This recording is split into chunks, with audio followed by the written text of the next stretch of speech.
March পর গাজা করে ঐক্য করছে, মার্চ পর গাজা করে ঐক্য করছে। এবং সেখানে যত বেদাতি, যত খারাপ লোক সব তো একসাথে হয়ে গেছে। যারা আপনারা স্পষ্ট কাফের বলে সেও আপনার সাথে একসাথে আছে, সেও একসাথে আছে। এইটাও ঐক্যের একটা সূত্র মনে করতেছেন আপনি। মানে আশ্চর্য জিনিস, আপনি বুঝতেই পারছেন না যে আপনাকে বিক্রি করা হচ্ছে, আপনি বিক্রি হয়ে গেছেন। আপনি বুঝেন না যে আপনি কোথায় বিক্রি হয়েছেন, খুব সস্তা দামে বিক্রি হয়েছেন আপনি। সেটা কি? আপনাকে এরকম মঞ্চে কথা বলতে দেওয়া হয়েছে, এতে আপনি বিক্রি হয়ে গেছেন। আপনার তো বিক্রি হওয়ার কথা ছিল না, আপনার তো মাবদা ছিল একটা, আপনার নীতি ছিল একটা। রাসূলুল্লাহ সাল্লাল্লাহু আলাইহি ওয়াসাল্লামকে রাষ্ট্র পরিচালনা করতে দেয়া হবে বলেছিল মক্কাতে। রাজা হবেন, সম্পদশালী বানিয়ে দেয়া হবে, সুন্দর স্ত্রীর ব্যবস্থা করে দেয়া হবে। কিন্তু আমার নবী তাদের সাথে ঐক্য করেন নাই। কুল ইয়া আইয়ুহাল কাফিরুন লা আ'বুদু মা তা'বুদুন ওয়ালা আনতুম আ'বিদুনা মা আ'বুদু ওয়ালা আনা আ'বুদু মা আ'বাদতুম ওয়ালা আনতুম আ'বিদুনা মা আ'বুদু লাকুম দীনুকুম ওয়ালিয়া দীন। যেই দিন আকীদাগত পৃথক করে দিয়েছে, আকীদাগত ফিরে আসা পর্যন্ত এখানে ঐক্যের সুযোগটা নাই। এই অন্তরের ভিন্নতা হচ্ছে বড় ভিন্নতা। মানুষের ভিতরে একই পরিবারে 10 জন ছেলে মেয়ে থাকে, সবার চরিত্র একরকম কোনো ব্যক্তি বলতে পারবে না, কিন্তু আবার ঘরেই থাকতে পারে তারা। মা তাদেরকে সবাইকে সামাল দিতে পারে, কারোর জন্য মাছ রাঁধে, কারোর জন্য তরকারি রাঁধে, কারোর জন্য গোশত রাঁধে, ভিন্ন ভিন্নভাবে খাওয়াইতে পারে। কিন্তু যে একই পরিবারে যদি কোনো এক একজন এক এক আইডিওলজির হয়, সেখানে কোনোদিন একসাথে থাকা যায় না। যদি থাকে তাহলে মুনাফিকি করছে, বাস্তবতা কোনো মিল হইতে পারে না। সুতরাং মূল সমস্যা হচ্ছে আকীদার সমস্যা। আকীদার সমস্যার কারণেই কি হয়েছে? আকীদার সমস্যার কারণে কাদারি হয়েছে, আকীদার সমস্যার কারণে জাবারি হয়েছে। কাদারি বুঝেননি? তাকদির অস্বীকারী। প্রথম ইসলামে যে দল বের হয়েছে সে হলো কাদারি, তারপরে হলো জাবারি, মানে তাদের বিপরীতে আমরা কিছুই করব না, জল পড়ে পাতা নড়ে, যেভাবে নড়ে সেভাবে নড়ে, আমার কোনো করণীয় নাই, লালন গোষ্ঠী ওদের মতো ইসলামে। এরপরে বের হয়েছে শিয়া, খারেজি, মুরজিয়া, এই জাতীয় যতগুলি বের হয়েছে, কেউ কিন্তু সূরা ফাতিহা পড়তে হবে কি হবে না এ নিয়ে মতভেদ ভাগ হয়নি। উম্মতের মধ্যে এই ভাগ ছিল না। উম্মতের মধ্যে আমিন জোরে বলা আস্তে বলা নিয়ে ভাগটা কোনোদিনই ছিল না। এটার মধ্যে মতভেদ ছিল, আলোচনার বিষয় ছিল, একে অপরকে সুন্দর করে বুঝাইতো। দলিল বেশি পাইলে কইতো আলহামদুলিল্লাহ আমার দলিলটা শক্তিশালী, এটা আলোচনার জায়গা ছিল। উম্মতের মধ্যে আকীদাগত যা যখনই বিরুদ্ধে এসেছে তখনই মানুষ ভাগ হয়ে গেছে। এই ভাগের কারণে আমাদের ক্ষমতা চলে গেছে।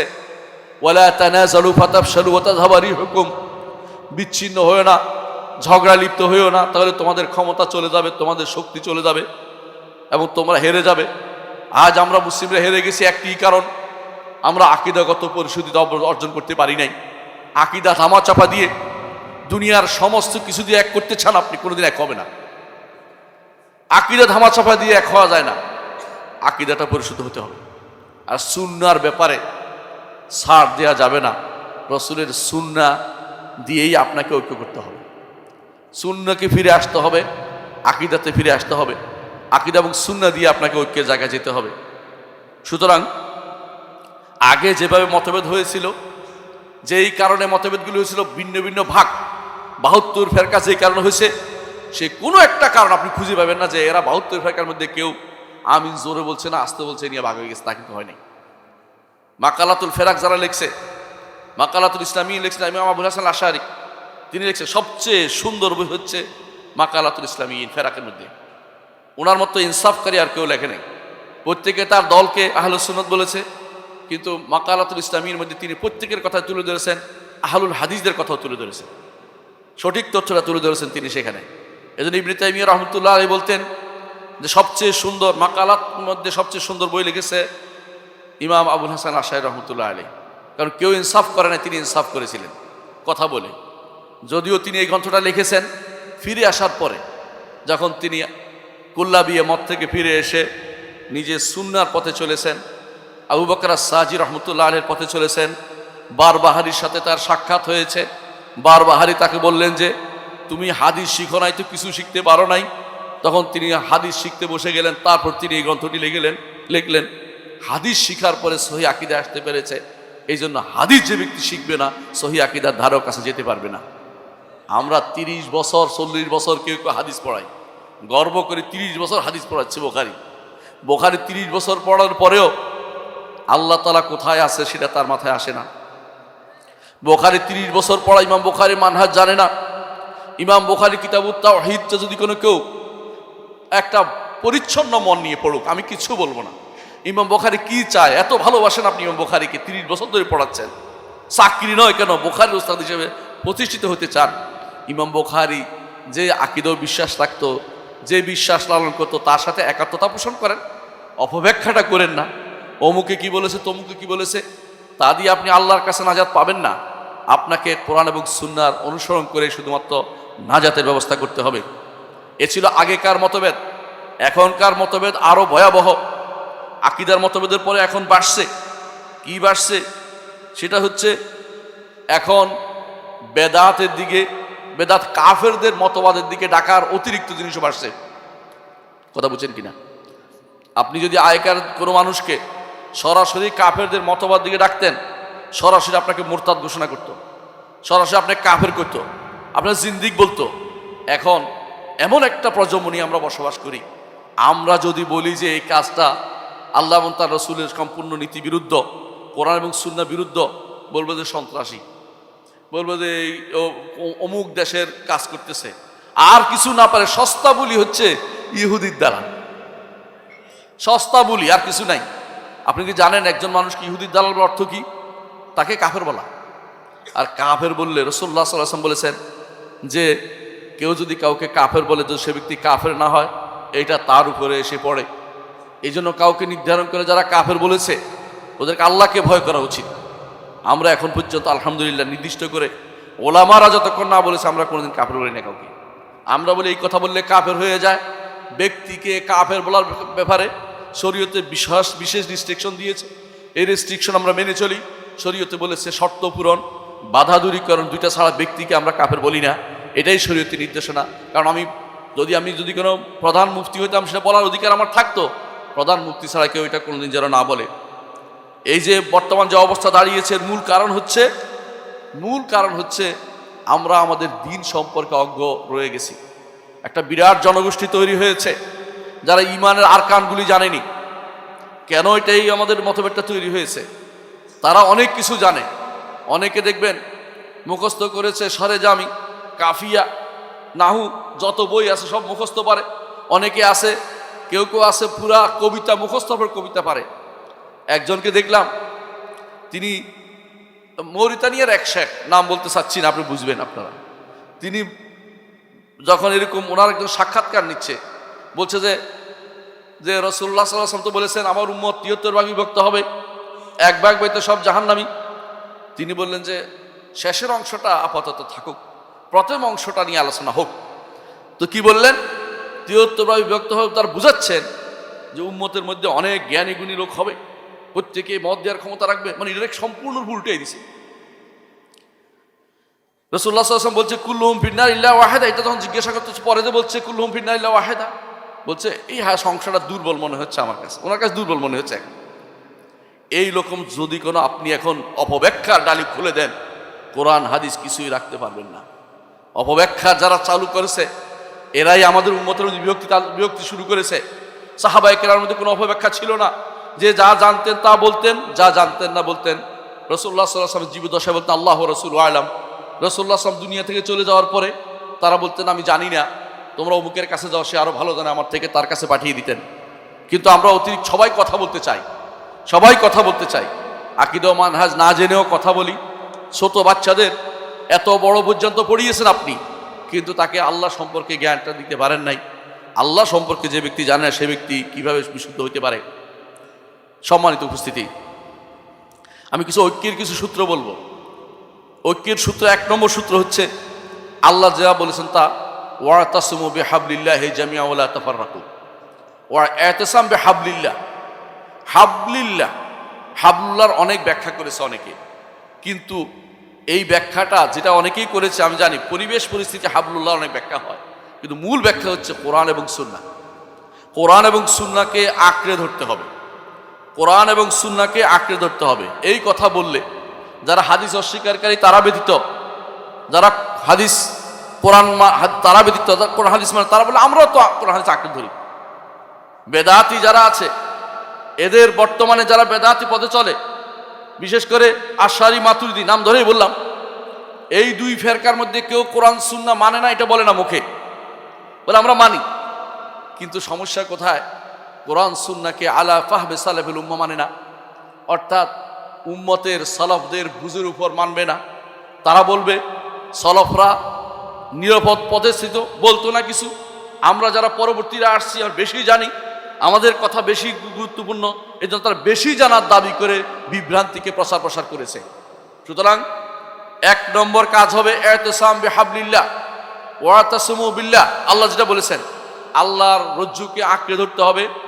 কিভাবে ধরতে হবে? আলা ফাহমি সালাফিল উম্মাহ, কোরআন এবং সুন্নাহকে মানতে হবে যেভাবে সালাফরা বুঝেছেন সেভাবে। আপনার মন বুঝমত দিলে হবে না। যত মানুষ দেখবেন যে দলিল দিচ্ছে বেদাতের বিরুদ্ধে, বেদাতের পক্ষে দলিল দিচ্ছে, সব কোরআন দিয়ে দলিল দিচ্ছে, বেশিরভাগই হাদিস দিয়ে দলিল দিতে পারে না। এই জন্য বেদাতীদের মধ্যে আরেকটি বড় লক্ষণ হচ্ছে তারা কি করবে? হাদিস অস্বীকার করবে। আর হাদিস হচ্ছে টু দ্য পয়েন্ট, আপনাকে জায়গা মতো আটকে দিবে। এই জন্য যখন আব্দুল্লাহ ইবনে আব্বাস রাদিয়াল্লাহু আনহু মুনাজারা করতে যাচ্ছিলেন খারেজিদের সাথে, তখন আলী রাদিয়াল্লাহু আনহু বললেন যে তুমি তো যাবে তাদের সাথে মুনাজারা করতে, শোনো তোমাকে একটা পয়েন্ট ধরিয়ে দেই, সেটা কি? কোরআন নিয়ে তাদের সাথে কোনো মুনাজারা করবে না, কারণ তারা কোরআন নিয়েই বক্তব্য দিয়েই ধ্বংসের পথে গেছে। সেটা কি? ইনিল হুকমু ইল্লা লিল্লাহ, বিচার তো আল্লাহই করবে, এই বিচার কেন অমুককে বানিয়েছে, সুতরাং সে ব্যক্তি কাফের। ওরা কোরআন দিয়ে অপব্যাখ্যা করেছে। আব্দুল্লাহ ইবনে আব্বাস বললেন আপনার আর বলার দরকার না, বুঝে গেছি কি করতে হবে। আমি রাসূলুল্লাহ সাল্লাল্লাহু আলাইহি ওয়াসাল্লামের সুন্নাহ এবং সিরা নিয়ে শুধুমাত্র তাদের সাথে আমি মুনাজারা করব। তারপর তিনি তাদের কাছে গেলেন, যাই বললেন যে তোমাদের বড় সমস্যা কোথায়? বলে যে তিনি কেন, আলী রাদিয়াল্লাহু কেন মাঝখানে সালিশ মানলেন? হুকুম তো আল্লাহ বিচার করবে। তখন তিনি আব্দুল্লাহ ইবনে আব্বাস বললেন, আচ্ছা রাসূলুল্লাহ সাল্লাল্লাহু আলাইহি ওয়াসাল্লাম হুদায়বিয়ার সন্ধি থেকে সালিশ মানেন নাই? অনেকে তখন আকাশ থেকে পড়ছে, এটা তাদের মাথায় আসে নাই। তখন সঙ্গে সঙ্গে একটা গোষ্ঠী ফিরে এসেছে। এভাবে তিনি প্রত্যেকটা পয়েন্টে তাদের উত্তর দিলেন। রাসূলুল্লাহ সাল্লাল্লাহু আলাইহি ওয়াসাল্লাম হাদিস দিয়ে, সুন্নাহ দিয়ে, সিরা দিয়ে সবাই ফিরে আসতে বাধ্য হলো। এভাবে এই জন্য বেদাতীরা যখন দেখে যে সুন্নাহ থাকলে তাদের সমস্যা, তখন কেউ বলে সুন্নাহ মুতাওয়াতির হতে হবে, কেউ বলে সুন্নাহ মশহুর হতে হবে, কেউ বলে সুন্নাহ রাবি ফকি হতে হবে, কেউ বলে এইটা, কেউ বলে এটা, বিভিন্ন রকমের শর্ত জুড়ে দিল একটা সুন্নাহ মানার ক্ষেত্রে। আশ্চর্য হবেন, ইমাম রাজি বলে আপনারা যাকে মানেন, শেষ জীবনে তওবা করে ফিরে এসেছে আকীদার উপরে, সহিহ আকীদাতে ফিরে এসেছে, তার আকসামুল্লাহ জাত গ্রন্থে বিস্তারিত লিখেছেন তিনি, কিন্তু সারাটা জীবন তিনি সুন্নাহর বিরুদ্ধে কাজ করেছেন দুর্ভাগ্যবশত। তিনি বলেছেন একটা হাদিস 10 কারণে মানা যাবে না, 10 কারণে একটা হাদিস মানা যাবে না, মানে হাদিস না মানার জন্য তার প্রচেষ্টার কোনো অভাব নেই। আমাদের সমাজেও একটা হাদিস পড়ে এরপর বলবে এই হাদিস ইয়ে হোগা, উর্দুতে তাকরিরের শেষ নাই। আমরা তো ছোটকালে উর্দুতে পড়েছিলাম, প্রথমে ফার্সি, তারপর উর্দু, তারপরে আরবি, বাংলা পড়ার সুযোগ পাইনি, এজন্য ভুল হয় মাঝে মধ্যে। তো দেখেছি এইটা না হয় এটা হবে, এইটা না হয় এটা হবে, কেন? হাদিসটা যেন সঠিক পথে কেউ আমল করতে না পারে। একটা হাদিসের, এই হাদিস তো আমাদের মাযহাবের বিরুদ্ধে গেছে না, আমাদের মাযহাবের বিরুদ্ধে যত হাদিস আছে সবগুলি ইম্মা মুআওয়াল, হয় তাবিল করা, না হয় মানসুব, দুটোর একটা বলতে হবে। এটা কোন নীতি? সলফেসার নীতি এটা? সলফেসার একটা হাদিসের পাইলে তারা স্বর্ণ মনে করতেন, রাসূল হাদিস পেয়েছি খুশি হয়ে যেতেন। আব্দুল্লাহ ইবনে মাসউদ রাদিয়াল্লাহু আনহু যখন তিনি একটা মাসালার উত্তর দিলেন, একজন দাঁড়িয়ে বললেন যে বেরা বিনতে ওয়াশিকে মহিলার মাসালাতে রাসূলুল্লাহ সাল্লাল্লাহু আলাইহি ওয়াসাল্লাম এরকম একটা ঘোষণা, এরকম একটা ফয়সালা করেছিলেন। তিনি অত্যন্ত খুশি হয়ে গেলেন যে আল্লাহ তাআলা আমার বক্তব্য রাসূলুল্লাহ সাল্লাল্লাহু আলাইহি ওয়াসাল্লাম এর সাথে বিচারের সাথে মিলিয়ে দিন, আলহামদুলিল্লাহ, খুশি হলেন। আর আপনি এখন কি করবেন? আখাযাতুল ইজ্জাতু বিল ইসম, আমি অমুক বলেছি, আমি সারা দুনিয়ায় করেছি, আমার এত এত লক্ষ লক্ষ ছাত্র আছে, উনি এখন হকের পথে ফিরে আসতে পারবে না, কারণ আখাযাতুল ইজ্জাতু বিল ইসম, তার গুনার কারণে তাকে অপমান, অহংকার বসাই দিছে, অহংকার উপর বসাই দিছে। সে এখন ইজ্জতের কারণে মনে করে আমি যদি কোনো ফিরে আসি আমার অপমান হয়ে যাবে। আরে না, আল্লাহ তাআলার দ্বীনের দিকে ফিরে আসা অপমান নয়, এটা মান সম্পন্ন কাজ। আজকে যারা আলেমরা ফিরে আসছে ধীরে ধীরে, অনেকেই ফিরে আসছে, আমি অনেকে চিনি আলহামদুলিল্লাহ, অনেকে ভালো বুঝে, এবং অনেকে, আমি এক জায়গায় গেছি মনে করছি এখানে বোধহয় মাইরে দিবে, দেখে যে আমার ভালোবাসার লোকও আছে, তিনি বলেন যে আপনার বক্তব্য শুনি, আলো ভালোই লাগলো, যাক। অথচ ওখানে আমার বক্তব্য শোনার মানুষ না। বুঝছি যে আল্লাহ তাআলা এর মাধ্যমে বোঝা গেল যে কিছু মানুষকে হেদায়েতের পথে নিয়ে যাচ্ছে। হক চিনার দরকার, হক মানা দরকার। কে বলল এটা বড় কথা না, হক যদি পান কোরআন এবং সুন্নাহর সাথে মিশে যায়, সেখানে কোনো বাড়াবাড়ি করা যাবে না। এই জন্য প্রথম কাজ হচ্ছে ইতিসাম বিল কিতাব ওয়াস সুন্নাহ আলা ফাহমি সালাফিল উম্মাহ। দ্বিতীয় অংশ মাস্ট লাগবে, সলফে সালাফির ফাহাম, বুঝটা আপনাকে দিতে হবে। এই আয়াতের ব্যাখ্যা কি বলেছে, নতুন করে ব্যাখ্যা দাঁড় করাবেন না। কথা বলছি কিমুদ্দিনা, দিন কায়েম করো, এর ব্যাখ্যা কত যে হয়েছে, এক একজনে এক এক রকম। কেউ গাঁটটি নিয়ে বের হয়, কেউ লাঠি নিয়ে বের হয়, কেউ রাস্তা আটকিয়ে দেয়। এগুলি কোনোটাই তো আকিমুদ্দিন অর্থ কেউ বলে নাই। একামতুস সালাত, আল্লাহ বলেছে আকিমুস সালাহ। আকিমুস সালাহর ব্যাখ্যা নিয়ে যত অপব্যাখ্যা শুরু হয়েছে। আমি একজনকে বললাম, যখন বললাম যে আচ্ছা ইবনে কাসিরটা নিয়ে আসো, ইবনে কাসির তো আর $1 পায় নাই, ইবনে কাসির আর মদিনা ইউনিভার্সিটি পড়ে নাই, তো ওর ইবনে কাসিরটা দিয়ে পড়ে দেখো, পড়ে বলতেছে এখানে তো নাই। আমি তো তুমি বলতেছো কোত্থেকে, আমি তো পাইনি। এর মূল কারণ হচ্ছে সালাফুল উম্মাহ, উম্মতের সালাফরা যে কথা বলে না সেটা আপনি বলতে পারবেন না। এখানে ঐক্যের জায়গা অটোমেটিক চলে আসবে, আপনি দেখবেন সবাই একমতে চলে আসবে, আমরা সালফে সালেহ নীতি অনুসরণ করব। দ্বিতীয় নীতি হচ্ছে সাহাবায়ে কেরাম, রসুলের পরে সাহাবায়ে কেরাম যেটা যেরকম করেছে সেরকম করতে হবে। আপনি সবসময় সাহাবায়ে কেরামকে সামনে রাখবেন, যে আমাদের এই অবস্থা যখন হয়তো সাহাবায়ে কেরাম কি করেছেন, এই অবস্থায় সাহাবায়ে কেরাম কি করেছেন, এবং যারা সাহাবায়ে কেরামের সাথে মানহাজে বিরোধ হয় তাদের সাথে ঐক্য করার কোনো সুযোগ দিবেন না। কারণ আপনি আপনার মানহাজ ছাড়বেন, সে কিন্তু তার মানহাজ ছাড়ে নাই। আপনাকে টেনে নিয়ে যাচ্ছে মার্চ ফর গাজাতে। মার্চ ফর গাজা কোন সাহাবীর আমল ছিল? হ্যাঁ, কোন সাহাবীর আমল ছিল মার্চ ফর গাজা? আপনাকে টেনে নিয়ে যাচ্ছে, আপনাকে একবার চিন্তা করার সুযোগ হয় না এটা কোন সাহাবীর আমল, এটা কোন কাজে আমি নিলাম, কেন এটা কেন নিচ্ছি?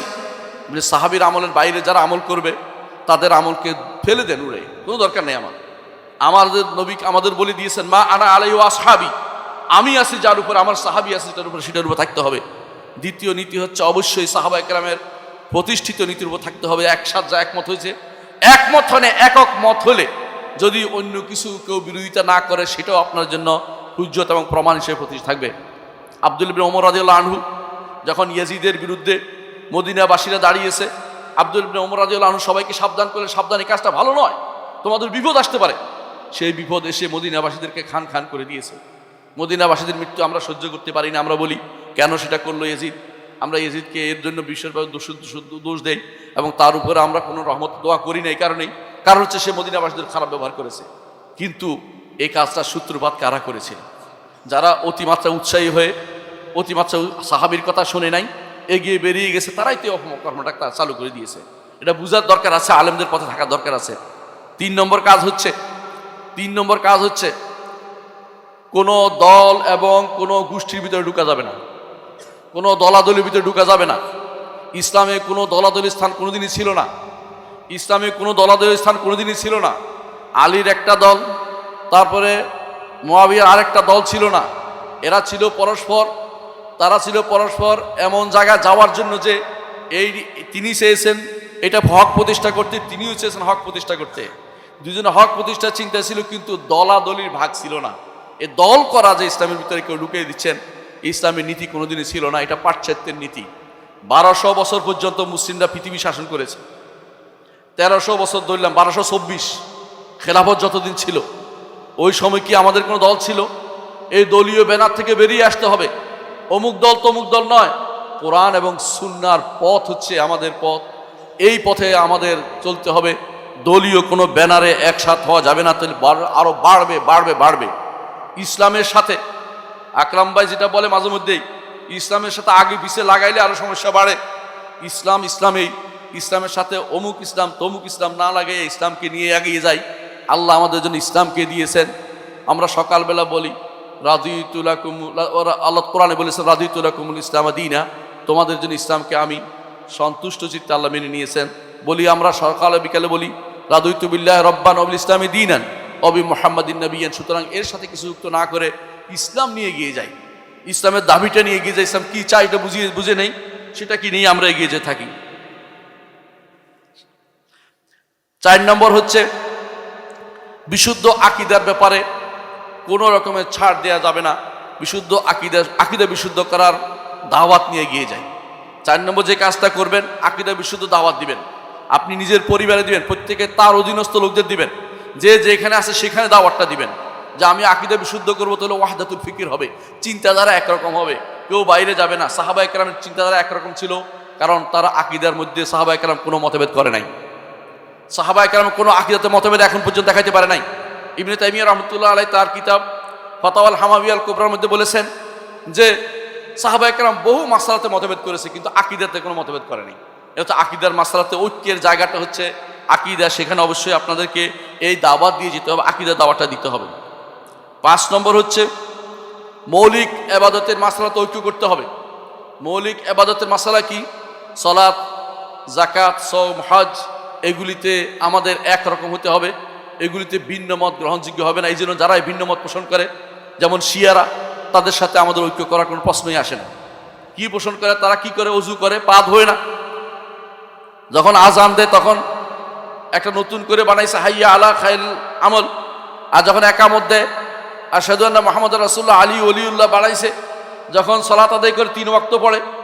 এগুলো ইবাদতের কথা বললাম। আকীদার কথা বললে আপনি আশ্চর্য হবেন যে তারা 14 রকমের কুফরি করে, 14 রকমের কুফরি করে। এর অর্থ তাদের সাথে আপনি ঐক্যের চিন্তা করেন। আপনি আসলে উম্মতে মুসলিমার আসল জায়গা কোথায় ব্যথা তা বুঝতে পারেন নাই। ব্যথা না ওষুধ না দিয়ে অন্য জায়গায় ওষুধ দিয়ে বেড়াচ্ছেন। 6ষ্ঠ যে কাজটি করতে হবে তা হচ্ছে যে আখলাককে পূর্ণতা দেওয়ার জন্য মুহাম্মদুর রাসূলুল্লাহ সাল্লাল্লাহু আলাইহি সাল্লামকে আল্লাহ তাআলা পাঠিয়েছেন, এবং রসুল বলেছেন ইন্নামা বুইসতু লিউতাম্মিমা মাকারিমাল আখলাক। সে আখলাকের জায়গাটুকু আমাদেরকে অবশ্যই আমাদেরকে আখলাকের জায়গাটুকুতে আমাদের বেশি বেশি করতে হবে, অ্যাড্রেস করতে হবে। সেটা কি? সেটা কিছুই না, 3টে জিনিসকে মনে রাখলেই হবে। মানুষের সাথে যে আখলাক, সেটা হচ্ছে, একটা হচ্ছে যে কাফুল আদা, কাউকে কষ্ট না দেয়া। আরেকটা হচ্ছে বাজলুন নাদা, যত পারেন মানুষকে খরচ করেন। আর 3 নম্বর হচ্ছে বাশাশাতুল ওয়াজ, মানুষের সাথে হাসি মুখে কথা বলা।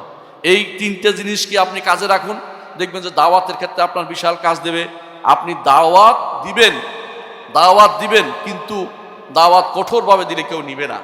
দাওয়াত দিবেন, হক কথাটাই নরম করেই বলে দেন, হক কথাটাই, যে এইটা ছাড়া যাবে না, সুন্দর করেই বলেন। তাকে ধমক দিয়ে বললে হবে না যে আমি হক ছেড়ে কোনো দিকে যাব না, আপনিও যাবেন না, তাকে সুন্দর করে বুঝিয়ে দেন। 7 নম্বর হচ্ছে ইসলাম নিয়ে নিজেকে আত্মমর্যাদাবোধ আপনি রাখবেন, যে আমার ইসলাম যথেষ্ট, কামেল, পরিপূর্ণ। বাইরের কোনো নীতি, বাইরের কোনো তন্ত্র মন্ত্র ইসলামে চলে না। ইসলামে গণতন্ত্র নেই। যত রকমের সালাকি করেন, সালাকি কাজে আসবে না।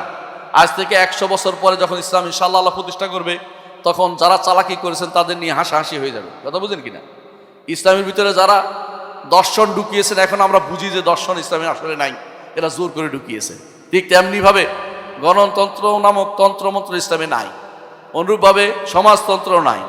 আমরা কেউ বলি গণতন্ত্র আছে, সমাজতন্ত্র নাই। সমাজতন্ত্র চলে গেছে দেখে নাই, গণতন্ত্র আছে দেখে এখন খুশি যে এটা আছে। নাউজুবিল্লাহ। ইসলাম কমপ্লিট কোড অফ লাইফ, সর্বক্ষেত্রে মানার মতো জিনিস, কোথাও কোনো কমতি নাই। রাষ্ট্র পরিচালনা করে দেখিয়েছে 1200 বছর, কোনো সমস্যা হয় নাই। এখন আপনার মনে হচ্ছে গণতন্ত্র ছাড়া কিভাবে শান্তি আসবে? আপনি ঈমান আছে কিনা আগে খেয়াল করুন। যে ব্যক্তি মনে করবে পৃথিবী অন্যদিকে চলে গেছে, এখন আগের মতো হুজুররা ঘরে বসে রয়েছে। আমি দেখলাম সালাফি কোনো আলেম এগুলি বলতেছে যে হুজুররা ঘরে থাকে, হুজুরের কোনো খবর নাই, রাষ্ট্র পরিবর্তন, দিন পরিবর্তন হয়ে গেছে। আপনি দিন পরিবর্তন, দিন সোজা করেন। আপনি আরেকজনের টাইনে সোজা করবেন কেন?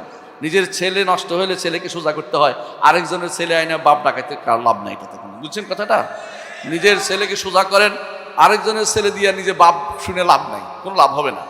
কাফেরদের বক্তব্য দিয়ে নিজে প্রতিষ্ঠিত হওয়ার চিন্তা করার দরকার নেই। ইসলাম দিয়েই আমাকে আল্লাহ রাসূল যে দোয়া করেছেন, জীবিত রাখুন ইসলাম দিয়ে, মৃত রাখুন ইসলাম দিয়ে, দাঁড়ানো অবস্থায় ইসলাম দিয়ে রাখুন, শোয়া অবস্থায়, বসা অবস্থায়, রাসূল দোয়া এটা। এই সর্ব অবস্থায় ইসলাম আল্লাহ যেন আমাদেরকে রাখে। চিন্তা চেতনা ইসলাম পরিপূর্ণ, এটা মাথায় রাখতে হবে। কোন জায়গায় ত্রুটি আছে এটা আপনি দেখেন, বের করেন খুঁজে। কেন ত্রুটি আপনার হলো? ইসলামে কোনো ত্রুটি নেই। আপনার ত্রুটি হচ্ছে আপনি বুঝেননি বলে। ইসলামের কোথাও কোনো ত্রুটি নেই, ইসলাম পরিপূর্ণ। আমাদের দিনকে আল্লাহ পরিপূর্ণ না করা পর্যন্ত মুহাম্মদ রাসূলুল্লাহ সাল্লাল্লাহু আলাইহি ওয়াসাল্লামকে দুনিয়া থেকে নিয়ে যান না, এটা বিশ্বাস করতে হবে। অষ্টম যে কাজটা করতে হবে, সহি দাওয়াত দিতে হবে। ঐক্যের সূত্র হচ্ছে সহি দাওয়াত। দাওয়াত সবাই দেয়, কাদিয়ানিও দাওয়াত দেয়, কাদিয়ানি দাওয়াত দেয়, তার বিরুদ্ধে বিশাল সম্মেলন করে বলছে আমরা সম্মেলন করতে পারি, কিন্তু আমাদের যে চিত্র তা কি পরিবর্তন হয়েছে? আমরা কি মুহাম্মদ রাসূলুল্লাহ সাল্লাল্লাহু আলাইহি ওয়াসাল্লামের সব আদর্শ নিয়েছি? সেটা না নিয়ে কাদিয়ানিরা কাফের, কোনো সন্দেহ নাই, তাদের বিরুদ্ধে কথা বলার কোনো সন্দেহ নাই, কিন্তু আপনার দাওয়াতটা অবশ্যই যেন ইসলাম সহি ইসলামের দিকে হয়, আপনার দাওয়াতটা যেন ইমানের সহি ইমানের দিকে হয়, আপনার দাওয়াতটা যেন আমলের সহি সহি আমলের দিকে হয়। এই তিনটা জিনিস সবাই দাওয়াত দেয়, কিন্তু দাওয়াতটা যেন সহি ইসলাম, সহি ইমান এবং সহি আমলের সলের দিকে হয়। অর্থাৎ আমলের সলের দিকে যেন আপনার দাওয়াত হয় সহি, যেটা বানানো আমলের দিকে যেন দাওয়াত না হয়, বানানো হাদিসের দিকে যেন দাওয়াত না হয়, আপনার দাওয়াত যেন হয় বিশুদ্ধ হাদিসের দিকে, সেটা আপনার খেয়াল রাখতে হবে। 9 নম্বর ঐক্যের সূত্র হচ্ছে শাআইরুল ইসলামকে আপনি হেফাজত করবেন। ইসলামের মৌলিক নীতি যেগুলি আছে সেগুলিতে কোনো রকমের অন্য কিছু ঢুকার চিন্তা করবেন না, ঢুকতে দিবেন না। সালাতের পরেই আল্লাহুম্মা আমিন, সালাতের এরপরে কিছুক্ষণ চুপ থেকে বিরহমাতিকা ইয়া আরহামার রাহিম। বুঝলাম না এতক্ষণ উনি কি বললেন, কি বললেন, কি ঐক্য করবেন তিনি? সালাতের পর রাসূল বলছেন আস্তাগফিরুল্লাহ পড়তে 3 বার, আর আপনি বলেন আল্লাহুম্মা আমিন বলে দিলেন, এবং আপনি এটা বড় মসজিদেও বলেন, আপনিও ছাড়তে পারেন নাই, তা আপনি বলে কিসের হেদায়েতের পথে আপনি মানুষকে আহ্বান জানাবেন? আপনার কি সামান্যতম সুন্নাহর প্রতি দরদ নাই? আপনি সুন্নাহর প্রতি দরদ থাকলে করতে পারতেন না? সুন্নাহ দিয়ে ঐক্য করবেন। বড় বড় শাইখুল ইসলাম, ইসলামের মৌলিক যে নিদর্শনগুলি আছে এগুলিতে কোনো রকমের ছাড় প্রবণতা যেন আপনার না থাকে। 10 নম্বর কাজ হচ্ছে বেদাত এবং শিরকের বিরুদ্ধে এবং পথভ্রষ্টতার বিরুদ্ধে পর্বত সম দাঁড়িয়ে থাকতে হবে আপনাকে। কোনো রকম বেদাতের সুযোগ দিবেন না। মজলিসে বসছেন বলেই আমিন বলতে হবে তা নয়, মজলিসে বসছেন বলেই কিছু একটা মেনে নিতে হবে তা নয়। সেখানেও আপনি আপনার বড়ত্ব দেখাবেন, আমি আপনাদেরকে মারছি না, আমার ক্ষমতা নাই, কিছু বাধা দিতে পারছি না, কিন্তু আমি বেদাতে অংশগ্রহণ করব না। অনেকে মজলিসে আদব বলে আপনাকে বিপদে ফেলতে চায়, মজলিসে আদব নাম দিয়ে আপনাকে বেদাতে লিপ্ত করবে, অথবা আপনাকে বলবে আপনার বাবা করে গেছে, আপনার অমুকে করে গেছে, ওস্তাদে করে গেছে, সেগুলি আমার কাছে প্রমাণ নয়, আমার কাছে প্রমাণ হচ্ছে কোরআন এবং সুন্নাহ। তা দিয়ে আমি বেদাতের বিরুদ্ধে পর্বত সম দাঁড়িয়ে থাকতে পারলে আপনার যে ঐক্য হবে এটা হবে আসল ঐক্য। এর বাইরে বেদাতের সাথে ঐক্য করলে কিছুক্ষণ পরে সেটা ভেঙে যাবে, কারণ স্বার্থের ঐক্য বেশি দিন থাকে না, স্বার্থ চলে গেলে ঐক্য শেষ হয়ে যায়। কিছুদিনের মধ্যে আপনারা এরকম ঐক্যের খবর পাবেন, নির্বাচন শেষ হয়ে গেলে ঐক্যটাও শেষ হয়ে গেছে। 11তম যেটা করবেন সেটা হচ্ছে রাসূলুল্লাহ সাল্লাল্লাহু আলাইহি ওয়াসাল্লাম ছোট বাচ্চাদের যেভাবে আকীদা এবং মানহাজের উপর বড় করতেন সেভাবে আপনি তাদেরকে বড় করুন। একটা বাচ্চাকে পিছনে বসিয়ে, 10 বছর একটা বাচ্চাকে পিছনে বসিয়ে, বাহনের পিছনে বসিয়ে রাসূলুল্লাহ সাল্লাল্লাহু আলাইহি ওয়াসাল্লাম শিক্ষা দিলেন, ইয়া গুলাম ইন্নী উআল্লিমুকা কালিমাত, প্রিয় বৎস তোমাকে কিছু কালেমা শিক্ষা দেব। কি কালেমা? ইহফাজিল্লাহ ইয়াহফাজুকা, আল্লাহর হেফাজত করো, আল্লাহ তোমার হেফাজত করবে। যখন কিছু চাইবে আল্লাহর কাছে চাইবে, সাহায্য চাইলে আল্লাহর কাছে চাইবে। এই যে জিনিসটা শিখিয়ে দিলেন, এটার অর্থ হচ্ছে আমাদেরকেও নতুন প্রজন্ম নিয়ে ভাবতে হবে। বিশাল প্রজন্ম আমাদের সামনে রয়েছে, এই মাদ্রাসা এরকম প্রজন্ম তৈরি করে আলহামদুলিল্লাহ, যারা সহিহ আকীদা ও মানহাজের উপর বড় হয়। যেখানে বাংলাদেশের যেখানে আহলুল হাদিসদের অথবা সালাফি আকীদার যত মাদ্রাসা আছে সেগুলিকে প্যাট্রোনাইজ করবেন, সেগুলির পথে সেগুলিতে ছাত্র পড়াবেন। যেখানে সেখানে পড়িয়ে যদি একবার বিভ্রান্তিতে লিপ্ত হতে পারে তাদেরকে বের করা অনেক কঠিন হয়ে পড়ে। যদি ঐক্য চান তাদেরকে দিয়ে আপনি আবার নতুন করে এদেশে ঐক্যের মানহাজ আপনি তৈরি করতে পারবেন। 12 নম্বর হচ্ছে, এবং শেষ কথা সেটা বলতে চাচ্ছি, আপনাকে অবশ্যই মাথায় রাখতে হবে যে ঐক্যের জন্য 2টা সাইড রয়েছে। একটা হচ্ছে ব্যক্তিগত পর্যায়ে, একটা হচ্ছে রাষ্ট্রীয় পর্যায়ে। রাষ্ট্রীয় পর্যায়ে যদি ঐক্য করতে হয় তাহলে রাষ্ট্রের কাছে অনুরোধ করতে হবে, রাষ্ট্রের লোকদের কাছে অনুরোধ করতে হবে, তাদেরকে জানাতে হবে আল্লাহর শরীয়ত বাস্তবায়নের কোনো বিকল্প নেই, আল্লাহর শরীয়ত বাস্তবায়ন সবাইকে করতে হবে। ব্যক্তিতে, সমাজে এবং রাষ্ট্রে সর্বত্র আল্লাহর শরীয়ত প্রতিষ্ঠা করলে ঐক্যের একটা সূত্র পাওয়া যাবে। আর যদি কোনো সেটা না হয়, আমরা যদি করতে না পারি, তাহলে অন্তত যেটা আমরা করতে পারি সেটা আল্লাহ তাআলা যেটা আমাদেরকে নির্দেশ দিয়েছেন, আল্লাহ তাআলা বলছেন কু আনফুসাকুম ওয়া আহলিকুম নারা, নিজেকে বাঁচাও, পরিবারকে বাঁচাও আগুন থেকে। সুতরাং আপনার দায়িত্ব বাড়ছে, আপনি আল্লাহর শরীয়তের বাইরে চলবেন না। এভাবেই শরীয়ত যদি মেনে চলতে পারেন অবশ্যই আমাদের মধ্যে ঐক্যের সূত্র আসবে। শরীয়ত বাদ দিয়ে যদি ঐক্য কেউ করতে চায় কেউ যদি বলে যে সমাজতন্ত্র দিয়ে ঐক্য করবে, কেউ যদি গণতন্ত্র দিয়ে ঐক্য করবে, ওই ঐক্য আমাদের দরকার নাই। ওই একটা ঐক্য আমরা চাই না। আমরা আল্লাহর বিধানে ঐক্য করতে চাই, আমরা আকীদা ও সুন্নায় ঐক্য করতে চাই। আল্লাহ আমাদের এই ঐক্যের জায়গাটুকু কবুল করুন এবং আমাদেরকে আকীদা ও সুন্নাতে পরিশুদ্ধ হওয়ার তৌফিক দান করুন। কোরআন এবং সুন্নাহ আমাদেরকে ঐক্য থাকতে বলেছে। ঐক্য থাকার অর্থ কি সেটা আমি ব্যাখ্যা করব ইনশাল্লাহ, এবং ঐক্য না থাকলে কি পরিণতি সেটা ব্যাখ্যা করব, কীভাবে ঐক্য থাকা যায় বিষয়টা নিয়ে আলোচনা করব ইনশাল্লাহ। প্রথমে আমরা শুনি আল্লাহর নির্দেশ। আল্লাহ তাআলা বলছেন, ইয়া আইয়ুহাল্লাযীনা আমানুত্তাকুল্লাহ হাক্কা তুকাতিহি ওয়া লা তামুতুন্না ইল্লা ওয়া আনতুম মুসলিমুন। আপনারা প্রায় খুতবাতে এটা শুনে থাকেন এই আয়াতটি। হে ঈমানদারগণ, আল্লাহকে যথাযথ তাকওয়া অবলম্বন করো আল্লাহ, আর মুসলিম না হয়ে মারা যেও না। অর্থাৎ কেউ যদি কোনো মুসলিম হয়ে মারা যায় তার ভবিষ্যৎ ভালো, আর মুসলিম হয়ে মারা না গেলে সেই ব্যক্তি কোনোদিন জান্নাতে যেতে পারবে না। মুসলিম হচ্ছে ন্যূনতম পর্যায়, যা না থাকলে কারো সুপারিশও পাবে না, জান্নাত যেতে পারবে না। আপনারা জানেন যে মুসলিম হতে হলে তিনটা জিনিস লাগে। একটা হচ্ছে আল ইস্তিসলাম লিল্লাহি বিত্তাওহীদ, তাওহীদ নিয়ে আল্লাহর কাছে আত্মসমর্পণ। আর দ্বিতীয় হচ্ছে আল ইনকিয়াদ লাহু বিত্তাআ, আনুগত্য করা, আল্লাহর আনুগত্য করা। আর 3 নম্বর হচ্ছে আল বারাআতু মিনাশ শিরকি ওয়া আহলিহি, শিরিক এবং মুশরিকদের থেকে আলাদা হওয়া। শিরিক এবং মুশরিকদের থেকে আলাদা হয়ে যে ব্যক্তি তাদের নীতি অবলম্বন করবে না, সে মুসলিম বিবেচিত হবে। তাওহীদ থাকবে, ইত্তেবা থাকবে, আর কাফেরদের নীতি থেকে আলাদা হব। এই 3 জিনিস যে ব্যক্তি প্রতিষ্ঠা করতে পেরেছে সে ব্যক্তি মুসলিম হয়েছে মাত্র। আর মুসলিম হওয়া আমাদের কাঙ্ক্ষিত মান নয়।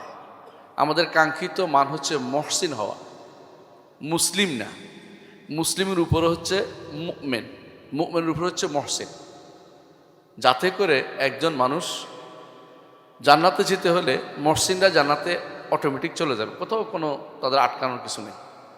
মুমিন যারা তারাও জান্নাতে চলে যাবে, বাকি থাকবে মুসলিমরা। কেউ জান্নাতে যাবে, কেউ কষ্ট করে যাবে, আটকা পড়বে, কারো সুপারিশ লাগবে, কিন্তু তারাও জান্নাতে যাবে। মানে আলটিমেট গোল হচ্ছে জান্নাত, সেখানে যেতে পারবে। মুসলিমের নিচে কেউ থাকলে সে জান্নাত যেতে পারবে না। আল্লাহ তাআলা আমাদেরকে মুসলিম হতে বলেছেন কমপক্ষে। মানে এর অর্থ এই নয় যে উপরে হইতে পারবো না। মুসলিম বললে মুমিনও বোঝা, মহসিনও বোঝা, বেশি হলে তো আরও ভালো, কোনো সমস্যা নেই। এরপর আল্লাহ তাআলা বলছেন, ওয়াতাসিমু বিহাবলিল্লাহি জামিআন ওয়া লা তাফাররাকু, আর তোমরা আল্লাহর রজ্জুকে সবাই মিলে ধরে রাখো। ওয়া লা তাফাররাকু, মত বিচ্ছিন্ন হইও না, সততা বিচ্ছিন্ন হইও না। ওয়াজকুরু নি'মাতাল্লাহি আলাইকুম, আর আল্লাহর নেয়ামতকে স্মরণ করো যখন ইজ কুনতুম আ'দা, তোমরা শত্রু ছিলে। আরবের মুশরিকরা পরস্পর শত্রু ছিল, একে অপরকে ঘায়েল করত, লুট করত। আরবরা তো এরকমই ছিল রাসূলুল্লাহ সাল্লাল্লাহু আলাইহি ওয়াসাল্লাম আসার আগে, আপনারা জানেন। ফাআল্লাফা বাইনাহুম, তোমাদের মধ্যে আল্লাহ মহব্বত ঢেলে দিয়েছেন। ফাআসবাহতুম বিনি'মাতি ইখওয়ানা, আল্লাহর নেয়ামতে তোমরা পরস্পর ভ্রাতৃত্বের বন্ধনে আবদ্ধ হয়েছ। ওয়া কুনতুম আলা শাফা হুফরাতিন মিনান নার, তোমরা ছিলে জাহান্নামের কিনারায়, অর্থাৎ মরলেই জাহান্নাম, মরলেই জাহান্নামে চলে যেতে। ফাআনকাযাকুম মিনহা, আল্লাহ এখান থেকে উদ্ধার করেছেন তোমাদেরকে। কাযালিকা ইউবাইয়িনুল্লাহু লাকুম আয়াতি লাআল্লাকুম তাহতাদুন, আল্লাহ তাআলা আয়াত বর্ণনা, হেদায়েত প্রাপ্ত হওয়ার জন্য আয়াত বর্ণনা করেন। আমার নবী মুহাম্মদুর রাসূলুল্লাহ সাল্লাল্লাহু আলাইহি ওয়াসাল্লাম বলেছেন, আলাইকুম বিল জামাআ, তোমরা ঐক্যবদ্ধ থাকো, ঐক্যবদ্ধ থাকো। ওয়া ইয়াকুমুল ফুরকা, সাবধান বিচ্ছিন্ন হইও না। ফা ইন্নাশ শাইতানা মাআল ওয়াহিদি ওয়া হুয়া মিনাল ইসনাইনি আবাদ, একা থাকলে যেভাবে শয়তান কাউকে প্রলুব্ধ করতে পারে, 2 জন হইলে সেটা পারে না। আর যে ব্যক্তি জান্নাতের প্রশস্ত জান্নাতে যেতে চায়, সেই জন্য ইয়ালজামুল জামা, সেই জন্য জামাতকে আঁকড়ে ধরে, অর্থাৎ মুসলিমদের ঐক্যকে আঁকড়ে ধরে। রাসূলুল্লাহ সাল্লাল্লাহু আলাইহি ওয়াসাল্লাম আরও বলেছেন, লা ইন্নাল্লাহা লা ইজমা উম্মতি আলা দালালা, আল্লাহ তাআলা আমার উম্মতকে মিথ্যা কোনো পথভ্রষ্টতার উপর একত্রিত করবেন না। এবং ইয়াদুল্লাহ আলাল জামা, বা যারা ঐক্যবদ্ধ থাকবে তাদের উপর আল্লাহর হাত রয়েছে, আল্লাহর হাত রয়েছে, ঠিকই আছে, কোনো অপব্যাখ্যা করব না। ওমান সাদ্দা ফিন্নার, যে একাকী থাকবে ধীরে ধীরে জাহান্নামে যাবে। আরও বলেছেন, মান ফারাকাল জামাআতা, কেউ যদি কোনো ঐক্যবদ্ধতা ছেড়ে যায়, ফামাতা ফামিতাতুহু জাহিলিয়া, মারা গেলে তার মৃত্যুটা জাহিলিয়াতের মৃত্যু হবে। তারপর রসুল বলেছেন 5টি জিনিসের কথা আরেকটা হাদিসে, আনা আমুরকুম বিখামসিন, আমি তোমাদেরকে 5টি জিনিস নির্দেশ দিচ্ছি। ঈসা আলাইহিস সালাতু ওয়াস সালাম বক্তব্য, আল্লাহু আমারানা বিহা, আল্লাহ আমাদেরকে বিহীন না, আল্লাহ এগুলি আমার নির্দেশ দিয়েছেন। আসসামু ওয়াত তাআ, শোনা এবং আনুগত্য করা, ওয়াল জিহাদ ওয়াল হিজরা ওয়াল জামা, জিহাদ হিজরত এবং জামা মানে ঐক্যবদ্ধ থাকা। ফাইন্নাহু মান ফারাকাল জামাআতা কায়দা শিবরিন ফাকাদ খালা রিবকাতুল ইসলাম আন উনুকিহি ইল্লা আন ইয়ারজা, যে ব্যক্তি এক বিগত ইসলামের ঐক্যবদ্ধ মত থেকে আলাদা হয়ে যাবে, ইসলামের রশ্মিকে গলা থেকে খুলে ফেলল। হাবল বলছে ওখানেও, এখানে হাবল রাসূলুল্লাহ সাল্লাল্লাহু আলাইহি ওয়াসাল্লাম রশ্মি হিসেবে উদাহরণ দিয়েছেন। আরেকটি হাদিসে শাইখুল আলবানী বলেছেন, আল জামাত রহমাত ওয়াল ফুরকাতু আযাব, জামাত হচ্ছে রহমত আর বিচ্ছিন্নতা হচ্ছে আযাব। শাইখুল আলবানী সহিহ তারগিব হাদিসটিকে হাসান বলেছেন। আর বিচ্ছিন্নতা নিষিদ্ধ, বিচ্ছিন্নতা অবলম্বন করা যাবে না। আল্লাহ তাআলা বলছেন, ওয়ালা তাকুনু কাল্লাযিনা তাফাররাকু, তাদের মতো হয় না যারা বিচ্ছিন্ন হয়েছে। ওয়াখতালাফু মিন বা'দি মা জাআহুমুল বায়্যিনাত, প্রমাণ আসার পরে তারা বিভিন্ন পথ অবলম্বন করেছে। ওয়া উলাইকা লাহুম আযাবুন আযীম, তাদের জন্য রয়েছে বড় শাস্তি।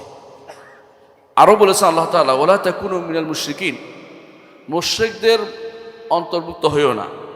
মিনাল্লাযিনা ফাররাকু দীনাহুম, দিনকে তারা ভাগ বটোয়ারা করে ফেলেছে, দিনকে তারা ভাগ বটোয়ারা করে ফেলেছে। ওয়া কানু শিয়ান, এবং দলে দলে বিভক্ত হয়েছে। কুল্লু হিজবিন বিমা লাদাইহিম ফারিহুন, যা তাদের কাছে আছে তা নিয়েই তারা খুশি। আর আল্লাহ তাআলা আরও বলেছেন, ইন্নাল্লাযিনা ফাররাকু দীনাহুম ওয়া কানু শিয়ান লাস্তা মিনহুম ফি শাই, যারা দিনকে ভাগ বাটোয়ারা করে ফেলেছে এবং নিজেরা দলে দলে বিভক্ত হয়েছে, আপনি তাদের মধ্যে নাই। ইন্নামা আমরুহুম ইলাল্লাহ, তাদের ব্যাপারটি আল্লাহর হাতে ছেড়ে দেন। সুম্মা ইউনাব্বিউহুম বিমা কানু ইয়াফআলুন, তারা কি করছে আল্লাহ সেটা তাদেরকে সংবাদ দিবেন, শাস্তি সহ বুঝতে পারবে হাসরের দিন। আল্লাহ তাআলা আরও বলেছেন, শারা'a লাকুম মিনাদ দীনি মা ওয়াসা বিহি নূহান, শরীয়ত হিসাবে দিয়েছেন যা তিনি নূহকে দিয়েছেন, আমাদের জন্য তা দিয়েছেন। ওয়াল্লাযী আওহাইনা ইলাইকা, নবীর কাছে যা ওহী প্রেরণ করেছেন। ওয়া মা ওয়াসাইনা ইব্রাহিম মূসা ওয়া ঈসা, ইব্রাহিম মূসা ওয়া ঈসা, অর্থাৎ 5 জন উল আযম মিনার রাসূলকে আল্লাহ তাআলা যে নির্দেশ দিয়েছেন, আমাদেরকে একই নির্দেশ। এটা কি? আন আকিমুদ্দিন ওয়া লা তাতাফাররাকু, দিনকে প্রতিষ্ঠিত করো, বিচ্ছিন্ন হয়ো না। রাসূলুল্লাহ সাল্লাল্লাহু আলাইহি ওয়াসাল্লাম বলেছেন, আমার উম্মত 73 ভাগে বিভক্ত হবে। বনী ইসরাঈল 72 ভাগে বিভক্ত হয়েছে। রাসূলুল্লাহ সাল্লাল্লাহু আলাইহি ওয়াসাল্লাম আরেক বর্ণায় আসছে, এই বর্ণনাতে শেষে আসছে, সবাই জাহান্নামে যাবে শুধু একটি ছাড়া। এই একটি কারা? মা আনা আলাইহি ওয়া আসহাবি, যার উপর আমি আছি এবং আমার সাহাবীরা আছেন। তাহলে আমি ঐক্যের সূত্র বোঝার জন্য শুধু হাদিসগুলি বলছি। এরপর রাসূলুল্লাহ সাল্লাল্লাহু আলাইহি ওয়াসাল্লাম আরেক কোরআনে কারিমে আল্লাহ তাআলা বলছেন, ওমা তাফাররাকু ইল্লা মিন বা'দি মা জাআহুমুল ইলমু বাগিয়ান বাইনহুম, মতবিচ্ছিন্ন হয় কখন? জ্ঞান আসার পরে। জ্ঞান নাই এটা আমি বলবো না।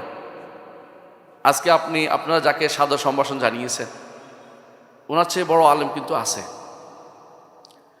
দেওবন্দ পড়ে আসছে, হাটহাজারী পড়ে আসছে, অথবা পাকিস্তানে বড় বড় মার্কাজে পড়ে আসছে, ওরা কিন্তু আলেম, অস্বীকার করতে পারবো না, ওরা আলেম, বড় আলেম এক একজন। কিন্তু আল্লাহ বলতেন যে আলেম আসার পরেও বিচ্ছিন্নতা লিপ্ত হয় তারা। বাগিয়াম বাইনাহুম, সীমা লঙ্ঘন, কেউ মানার ক্ষেত্রে সীমা লঙ্ঘন, কেউ অপব্যাখ্যার ক্ষেত্রে সীমা লঙ্ঘন, কেউ শোনার ক্ষেত্রে সীমা লঙ্ঘন, কেউ ওস্তাদকে উপরে উঠাবে, মাদ্রাসাকে উপরে উঠাবে, কোরআন সুন্নাহকে উপরে উঠানোর তাদের মধ্যে তেমন টেন্ডেন্সি পাওয়া যায় না। এই হচ্ছে সমস্যাটা। সবার কিছু আলেম নাই এটা আমরা বলি না, তারা আলেমই দিন, কিন্তু তারা সে আলেমটা তাকে অনেক সময় হকের পথে নিয়ে যায় না। একটু আগে শেখ আকরামুজ্জামান বিন আব্দুল সালাম যে কথাটি বলেছেন, এটা পরীক্ষিত সত্য। সেটা হচ্ছে, একজন মানুষ যদি কায়মনোবাক্যে আল্লাহর কাছে হেদায়েত চায়, আল্লাহ তাকে হেদায়েত দেন। রাসূলুল্লাহ সাল্লাল্লাহু আলাইহি ওয়াসাল্লাম যখন তাহাজ্জুদের জন্য দাঁড়াতেন, আল্লাহু আকবার বলে তিনি যে দোয়াটা পড়তেন সেটা কি?